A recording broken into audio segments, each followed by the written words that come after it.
पुढं नाव टाका. Pythagoras theorem. काय? Pythagoras theorem. Pythagoras theorem. पुढं लिहा. हो सर थांबा वही काढू द्या.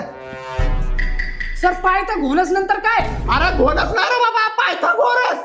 घोणस नाग असतोय. ते द राईट अँगल ट्रायंगल नंतर काय होतं sir? Right angle triangle the square of hypotenuse. Sir त्या theorem परत सांगा ना. अरे कुठे तुझ्या कानात त्या कुठे अडकलं काय? पायथागोरस पायथागोरस 4 वेळा सांगितलंय.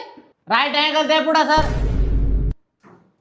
राईट अँगल ट्रायंगल झालं सांगतो सर. ना, थांब ना, वहीत नाव दे ना मला. वहीत नाव दे. Square of हायपोथिनियस. वाजत आहे ना सर. तुझा बाप थेनोस. तुझा बाप. अहो सर मग तुम्ही हळूहळू सांगा ना, किती स्पीडने सांगू राहिले. कुठपर्यंत आलं तुझं? सुरुवातीपासून सांगा. Right angle triangle. Right angle triangle झालं पुढे सांगा राव. तुमच्या बापाचा काय